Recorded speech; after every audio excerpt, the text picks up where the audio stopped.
Untuk apa ada agama? Bisa nggak kita hidup nggak usah beragama aja? Silahkan subscribe, like, dan nyalakan loncengnya. Nah, jika setan bertanya seperti itu, hati-hati, jawab yang benar, jangan sampai sesat.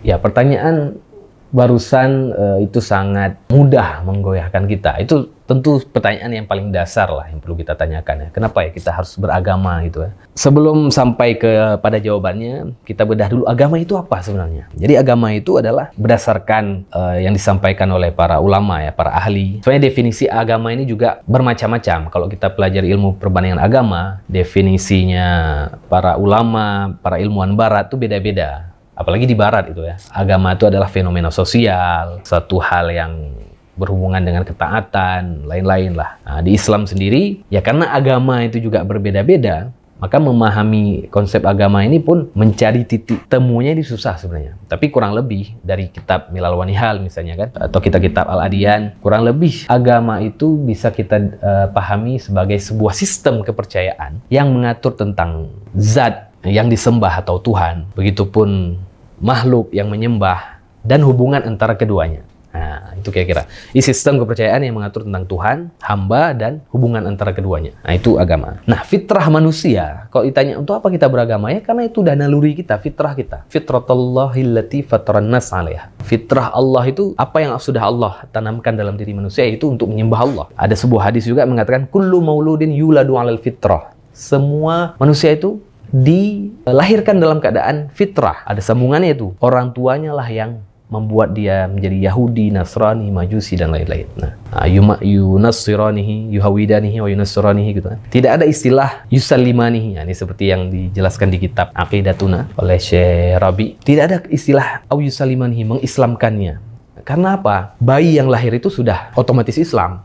Mau orang tuanya itu Kristen, Yahudi, Hindu, Buddha, sebelum masa akil baliknya, bayi anak kecil itu ya otomatis Islam dia. Karena dia sudah ketika di alam ruh sudah bersaksi bahwasanya Allah itu sudah menegaskan, mempertanyakan kepada ruh itu, alastu birabbikum, apakah aku Tuhanmu? Qalu bala syahidna. Ya, kami bersaksi. Kita semua ini manusia itu sudah bersaksi tentang ketuhanan Allah itu.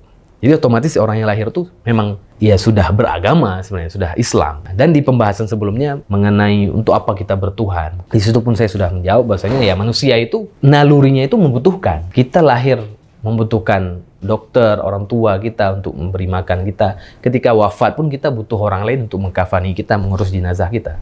Maka kita harus ingat, harus kita cari tahu siapa yang paling bisa menyempurnakan kebutuhan kita. Ya Tuhan. Nah, untuk memahami Tuhan, tentu butuh pengetahuan untuk tahu siapa Tuhan yang paling benar, yang paling layak saya sembah. Karena kan ini agama nih banyak nih. Nah, ada yang bilang Tuhan itu matahari, ada yang bilang Tuhan itu api, ada yang bilang Tuhan itu 2, 3. Yang mana yang paling betul lah? Disitulah butuh agama yang paling benar. Kita butuh agama, sistem kepercayaan yang menjawab itu semuanya. Pertanyaan-pertanyaan lain seperti kenapa kita ada di alam ini? Ngapain kita? Setelah ini mau ngapain? Apakah ada kehidupan lagi? Ya itu yang bisa menjawab hanya agama. Nggak bisa akal kita sendiri. Kita masak Indomie aja ada resepnya tuh, ada cara masaknya. Nah, beli HP ada tutorialnya. Nah, maka hidupnya juga ada tutorialnya, dan tutorial itu dari mana kita tahu? Dari agama. Maka kita perlu tahu agama mana yang bisa membantu kita menjelaskan itu. Itu harus dibuktikan. Nah itu, yang pertama, agama dibutuhkan untuk menjawab pertanyaan-pertanyaan yang kita butuhkan dalam hidup ini. Pertanyaan tentang Tuhan, tentang keberadaan kita di dunia ini. Kenapa kita berada di sini? Apakah ada kehidupan lain dan sebagainya. Itu yang bisa menjawab itu adalah ya agama. Namanya hidup, ya butuh pedoman, butuh aturan. Bahkan orang ateis, agnostik pun pasti dia punya pedoman sendiri ya. Pedomannya ya ateisme, ya kepercayaan dia itu. Dia hidup berdasarkan apa yang dia yakini, ya itu agama dia sebenarnya. Maka kita hidup di negara manapun, di tempat manapun, kita naik Honda, ada lampu merah, itu butuh aturan. Kita pakai baju ada aturan. Laki-laki gimana bajunya, perempuan gimana. Semua butuh aturan. Maka hidup itu pun aturan utamanya itu yang menjelaskan adalah agama. Bayangkan hari ini orang beragama, sudah beragama saja, itu ada yang berantakan hidupnya. Artinya ada kriminalitas, ada kejahatan di mana-mana. Itu ketika ada agama. Bayangkan kalau tidak ada agama. Jadi agama itu sebagai pedoman kita hidup dan aturan. Maka ya sudah pasti nggak mungkin kita hidup nggak ada pedoman. Nggak mungkin kita hidup tuh nggak ada aturan. Harus ada yang mengatur supaya hidup kita teratur. Dan agamalah yang mengaturnya. Maka di sini pertanyaan selanjutnya adalah agama apa yang paling benar? Harus kita buktikan.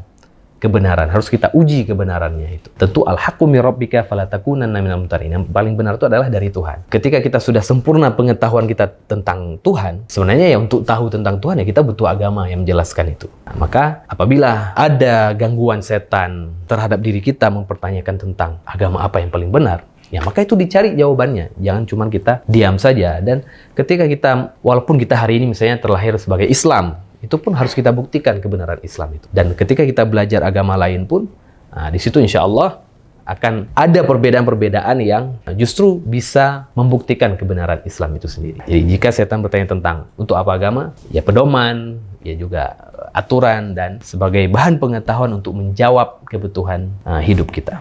Semoga bisa terjawab, dan apabila setan bertanya lagi, bertanya terus setan ini gimana ya? Itulah namanya orang ingin menyesatkan, sesuatu yang ingin menyesatkan itu tidak akan berhenti ya. Maka kita pun jangan sampai bosan-bosan untuk menambah keyakinan keimanan kita supaya tidak disesatkan oleh setan ya. Jika setan bertanya, jawab yang benar, jangan sampai sesat. Sekian. Jika video ini bermanfaat untuk Anda, silahkan subscribe, like, dan nyalakan loncengnya.